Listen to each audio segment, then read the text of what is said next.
¿Qué tal? ¿Cómo le va? Muy buenas noches. Me da mucho gusto darle la bienvenida a la tercera emisión de Imagen Noticias Guadalajara. Soy Ricardo Camarena. Muchas gracias por su compañía. Y a continuación, un adelanto de la información que tenemos preparada para usted.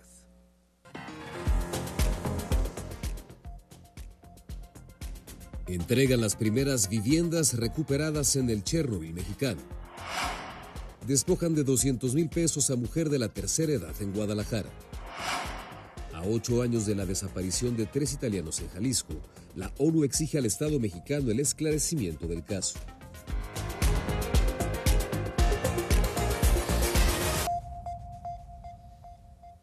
Dentro del área metropolitana existe el llamado Chernobyl mexicano. Y no es una zona nuclear, sino el reflejo de un modelo urbano fallido. Miles de viviendas abandonadas, vandalizadas y rodeadas de inseguridad en Tlajomulco de Zúñiga. Este fraccionamiento, el fraccionamiento Lomas del Mirador, nació como promesa de vivienda social, pero terminó convertido en un símbolo de abandono institucional tras la quiebra de desarrolladoras y la falta de servicios básicos y de conectividad. Hoy, ese mismo espacio intenta reescribirse como una historia de recuperación, aunque claro, las dudas persisten.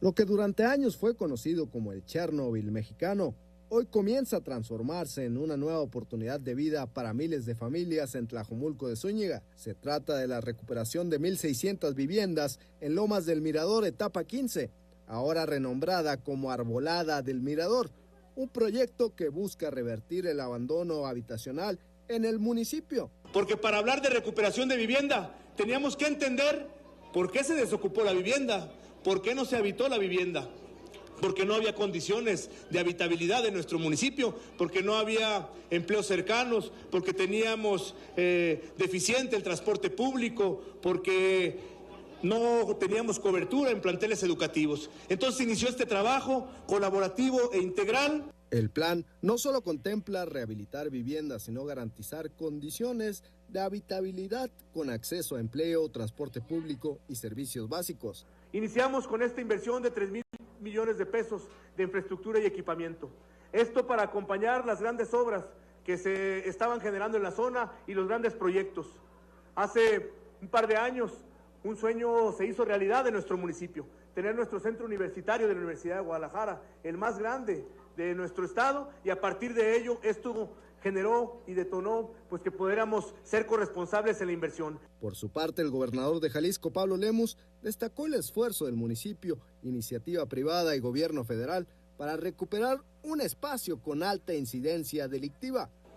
De ser un nido de delincuencia, hoy va a ser el hogar de miles de familias. 1,600 familias en esta etapa. Vean lo que es cómo a través de unir esfuerzos y con la voluntad política se pueden realizar grandes cosas. En coordinación con Infonavit, la meta es recuperar hasta 8,000 viviendas en distintas zonas de Tlajomulco, devolviendo espacios dignos a quienes más lo necesitan. Muy contenta, pues tenerles que dejar algo a mis hijos, pues, en un futuro. Yo sé que ellos van a llegar a tener su casa, pero yo quiero dejarles algo también. De zonas abandonadas a comunidades en reconstrucción, Tlajomulco apuesta por recuperar no solo viviendas, sino el tejido social. En cámara, Jesús Recio, para Imagen, Ernesto Gómez Camacho. La entrega de las primeras viviendas rehabilitadas ahí en Lomas del Mirador marca un avance, pero también exhibe una realidad incómoda. El gobierno está corrigiendo con recursos públicos errores de planeación del pasado y malos negocios de particulares, de constructoras que terminaron quebrando y huyendo. Y aunque el discurso oficial habla de reconstrucción del tejido social, el término les encanta, el reto va más allá de rehabilitar casas. Implica garantizar servicios, garantizar seguridad y oportunidades para evitar que el abandono se repita, porque transformar el Chernobyl mexicano no es solo recuperar viviendas, sino demostrar que esta vez sí existe un proyecto de ciudad sostenible y no otro experimento fallido, y no otro referente a nivel nacional de políticas públicas en materia de desarrollo urbano simplemente desastrosas. Al tiempo. 8 años después, la desaparición de 3 ciudadanos italianos en Jalisco vuelve a exhibir una deuda que el Estado no ha saldado: verdad y justicia. Hoy, la Organización de las Naciones Unidas lanza un nuevo llamado urgente que pone en evidencia fallas graves, omisiones y una investigación que simplemente no ha dado resultados. A 8 años de la desaparición en Jalisco de Rafael Russo, su hijo Antonio y su sobrino Vincenzo Cimmino, la ONU reabrió el caso. El Comité contra la Desaparición Forzada ordenó a México entregar respuestas y un plan concreto de búsqueda antes del 3 de junio. Il giudizio dell'ONU è molto chiaro: dopo oltre 8 anni ancora la verità non è venuta a galla, manca una strategia investigativa seria, le attività non sono state continuative, non c'è stato un piano coordinato, le piste non sono state approfondite fino in fondo. Los 3 italianos desaparecieron el 31 de enero de 2018 en Tecalitlán. Primero desapareció el padre, horas después los otros 2, cuando salieron a buscarlo. Lo último que se supo fue un mensaje de voz que recibió Francesco, en donde su hermano Antonio le avisó que habían sido detenidos por unos policías. Ed è proprio questo che il Comitato chiede di approfondire fino in fondo tutti i livelli di questo coinvolgimento, perché è impossibile che in carcere comunque ci siano 2 soggetti della Polizia Municipale, ma che ancora ad oggi non si sappia che fine abbiano fatto i nostri connazionali. Las investigaciones de la época confirmaron que policías municipales de Tecalitlán vendieron a los italianos al cartel Jalisco Nueva Generación por 1,000 pesos mexicanos. 4 fueron arrestados en febrero de 2018. Hoy solo 2 policías enfrentan condena de 50 años de prisión, pues uno falleció en la cárcel y la mujer que enfrentaba el juicio en libertad escapó. Sobre todo, pedimos mucho que los policías que están detenidos vengan interrogados diariamente en manera exhaustiva, como dice así el papel de la ONU, hasta que nos digan algo de concreto sobre el paradero de nuestros familiares. El informe de las Naciones Unidas es contundente. Las acciones de búsqueda no han sido constantes y desde 2023 no hay avances en la investigación. La razón: el comité aseguró que hay fallas críticas y advierte que se deben investigar los vínculos entre la policía y el cartel Jalisco Nueva Generación. Pero a pesar del tiempo, los familiares en Italia no han perdido la esperanza. Después de 8 años, aún seguimos teniendo nosotros familiares la esperanza de encontrar con vida a nuestros familiares. Eso sería para siempre hasta que no tengamos informaciones ciertas que sea lo contrario. La ONU también denunció que Rafael, Antonio y Vincenzo no han sido inscritos en el registro de víctimas del estado de Jalisco ni en el registro nacional de víctimas. Para Imagen, Marinelis Tremamugno. Bueno, un caso que no solo refleja la desaparición de 3 personas, sino un patrón alarmante. Investigaciones incompletas, responsabilidades a medias y víctimas invisibles, incluso en los registros oficiales. La presión internacional crece, pero la pregunta que en este caso queda sobre la mesa es: ¿cuánto tiempo más puede el Estado mexicano sostener la falta de respuestas sin que haya consecuencias, aún teniendo personas encarceladas que no les han dicho al día de hoy qué pasó con esos 3 italianos? Vamos a otros temas. Mire, comprar un cuento increíble le costó perder cientos de miles de pesos. Una mujer de la tercera edad fue víctima de un fraude luego de salir de un casino ubicado sobre Avenida México en Guadalajara. En el lugar la abordan 2 masculinos, los cuales refieren haber comprado un boleto de lotería en el cual se ganaron el premio millonario y que no lo podían cambiar porque son extranjeros. Con este argumento, los hombres lograron ganarse su confianza. El casino lo tenemos a menos de 100 metros. Hasta donde me encuentro es donde hicieron caminar a la señora para que llegara a esa sucursal bancaria y pudiera retirar 200,000 pesos para entregarlos como pago de garantía y así reclamar el premio mayor. Después de obtener el dinero, los sujetos la llevaron hasta un domicilio en el cruce de Homero y Avenida Vallarta, donde una conocida apoyaría en el proceso. Sin embargo, al bajar del vehículo y tocar la puerta, escaparon con el efectivo. Ante la repentina situación, la adulta mayor y su amiga hablaron a la policía. Aunque se implementó un operativo de búsqueda, no fueron localizados los responsables de este fraude. Y de igual manera, pues se les invita a las personas que cuando sucedan este tipo de situaciones se le acerque a alguna persona ofreciéndole algún intercambio de dinero o algún cambio de algún premio, que hagan los llamados a las autoridades correspondientes para acudir al lugar y ver de qué se trata. Para Imagen, Israel Orozco. Y bueno, frente a casos de estas características, subrayar este exhorto que hacía este policía tapatío: no se deje engañar, sospeche. Ofertas así de generosas, de inauditas, muy probablemente son simplemente una estafa. Hay que ser, aunque pues suene políticamente incorrecto, pues mucho más desconfiados respecto a las personas que no conocemos y que de pronto nos abordan. Tal vez algunas con buenas intenciones, pero en su gran mayoría, lamentablemente, no es así. Así que, pues, vale más ser precavido, ser desconfiado, incluso hasta un poco cortante. La solidaridad y la valentía de vecinos de la colonia Colón evitó una tragedia esta mañana. Un incendio en un vehículo estacionado dentro de una casa generó momentos de tensión en la colonia Colón en Guadalajara, luego de que se reportara a personas atrapadas dentro del inmueble. La alarmante situación se presentó sobre la calle Bolivia al cruce con Rábida, donde vecinos alertaron la emergencia al 911. Antes de la llegada de los bomberos, vecinos no dudaron en actuar de inmediato y se sumaron a las labores, logrando contener el fuego y evitar que se propagara al resto del domicilio, donde una adulta mayor y su nieta de 1 año permanecían resguardadas en el patio junto a sus mascotas. Los vecinos se arrimaron, les prestaron unos extintores, los vertieron y esto nos ayudó a evitar que se propagara el incendio dentro de la casa. Enfriamos el vehículo, un vehículo compacto, se registró un incendio sobre el motor.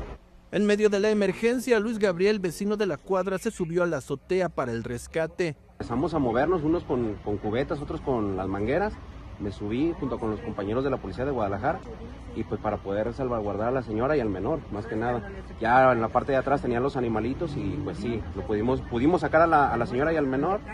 La moradora relató cómo vivió la emergencia. Yo oí como que algo tronó, me asomé y ya vi la lumbre. Jalé todas mis bebés al patio, cerré el gas.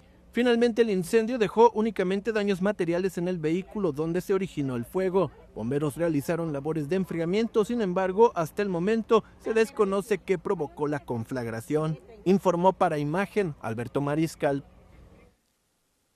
Y el reconocimiento, por supuesto, y la felicitación a estos vecinos empáticos, solidarios y también valientes que no se la pensaron 2 veces para apoyar a esta familia que atravesaba por un momento verdaderamente complicado. La Fiscalía General de la República inició una investigación tras el aseguramiento de aproximadamente 19,000 litros de hidrocarburo en Zapopan, Huachicol. El hallazgo ocurrió en un callejón de la colonia Venta del Astillero, en donde elementos de la Secretaría de la Defensa Nacional localizaron una pipa abandonada. Este vehículo de carga fue puesto a disposición del Ministerio Público Federal mientras se integra la carpeta para deslindar responsabilidades y para variar, no hay detenidos. Imparable el saldo mortal que arrojan los accidentes de motociclistas en la ciudad. Ve el caso registrado hace unas horas. Un motociclista murió tras derrapar. El hecho ocurrió en el cruce de Tonaltecas y Sigualpili, en el municipio de Tonalá. Aunque el peritaje continúa, se presume que lo tragó la curva, coloquialmente como se dice. Es aquí donde se impacta contra la barrera de contención y cae aproximadamente 12 metros de fondo. Usuarios en redes sociales señalaron que les tocó presenciar parte del accidente, lo que generó alarma en la zona. El rescate de quien se dijo tenía 38 años de edad se tornó complicado debido a la oscuridad del lugar y a la abundante hierba, dificultando las maniobras para recuperar el cuerpo. Aunque las autoridades respondieron rápido a la emergencia, se confirmó que el hombre ya había fallecido por la complejidad del accidente. De acuerdo con el Consejo Estatal para la Prevención de Accidentes, tan solo en 2025 de enero a septiembre se registraron 530 personas lesionadas por accidentes de motocicleta, así como 64 fallecimientos en este tipo de percances. Para Imagen, Israel Orozco. Un accidente en Periférico Sur desquició la vialidad y obligó a ajustar las rutas del transporte público. Un arranque de jornada sin duda caótico para quienes tuvieron que transitar precisamente por este punto importantísimo en materia de movilidad que quedó durante algunas horas pues prácticamente paralizado. La aparatosa volcadura de un tractocamión cargado con varias toneladas de basura colapsó por completo la circulación en Periférico Sur. El accidente ocurrió cuando el tráiler circulaba de sur a norte con destino al vertedero de Picachos. Fue justo al tomar esta conocida curva de Periférico Sur a la altura de López Mateos, donde el peso de la carga terminó por vencer al conductor y provocó la aparatosa volcadura de esta góndola que terminó por impactar la estación del Peribús, dejando severos daños y colapsando por completo la circulación en la zona sur de la ciudad. A pesar de lo aparatoso del accidente, el conductor, un joven de aproximadamente 20 años, resultó ileso, incluso cuando la cabina del tractocamión se desprendió completamente del chasis tras el fuerte impacto. La persona que le ganó la curva se encuentra en buen estado, siendo aquí permaneciendo en el lugar. Hicimos lo que es ahorita el levantamiento de lo que es parte de la basura y cubrimos un derrame para que pudiera circular 2 carriles del periférico. Durante al menos una hora, la vialidad quedó completamente bloqueada en ambos sentidos, generando un severo congestionamiento que afectó a varias arterias del sur de la metrópoli.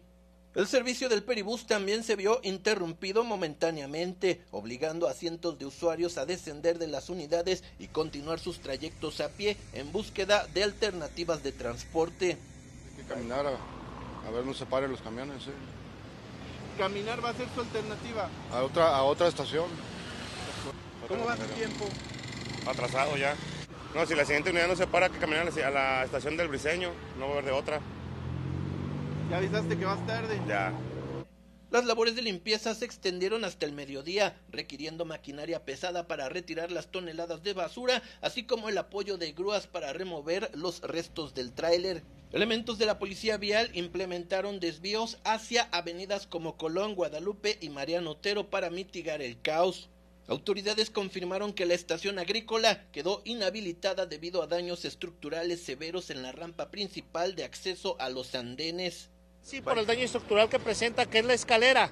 Sería como puente únicamente, pero no como estación tal, ya que no hay manera de que pueda bajar el usuario. Hasta el corte informativo, las autoridades no han dado a conocer una estimación sobre el tiempo que la estación permanecerá fuera de servicio para las reparaciones. Informó para Imagen Alberto Mariscal.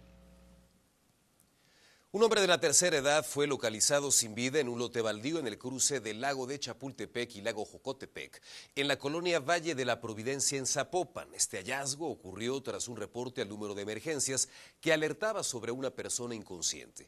A la llegada de los paramédicos se confirmó que ya no contaba con signos vitales y que no presentaba huellas evidentes de violencia, por lo que se presume que el fallecimiento pudo deberse a causas naturales, aunque esto será determinado con la autopsia. Luis Manuel N., de 36 años, terminó detenido luego de asaltar una tienda en pleno centro de Guadalajara. Tras la activación de la alarma, policías llegaron al cruce de Federalismo y López Cotilla, en donde el trabajador lo señaló como quien lo amagó para quitarle dinero y mercancía.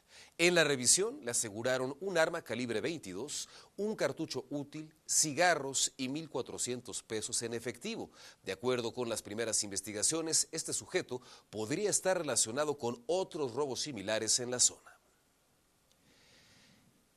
Este miércoles, investigadores de la Universidad de Guadalajara advertían que el sistema de abastecimiento del agua potable de nuestra ciudad está prácticamente al borde del colapso. Hoy, académicos de la Universidad Panamericana también hablaron sobre esta crisis por la que atraviesa la ciudad. Los expertos pusieron sobre la mesa una serie de soluciones al problema, entre estas la construcción de infraestructura, la reparación de fugas y revisar, claro, cómo está operando el CIAPA. Falta tecnología para poder hacer frente a estas situaciones. Es un organismo pues obsoleto y tenemos una chapalodependencia. Eso es muy delicado porque el 65% del suministro de agua en nuestra ciudad pues depende del lago de Chapala, ¿no? Y eso pues no es de todo óptimo. Nos vamos, muchas gracias por habernos acompañado. Que pase usted una excelente noche. Hasta mañana.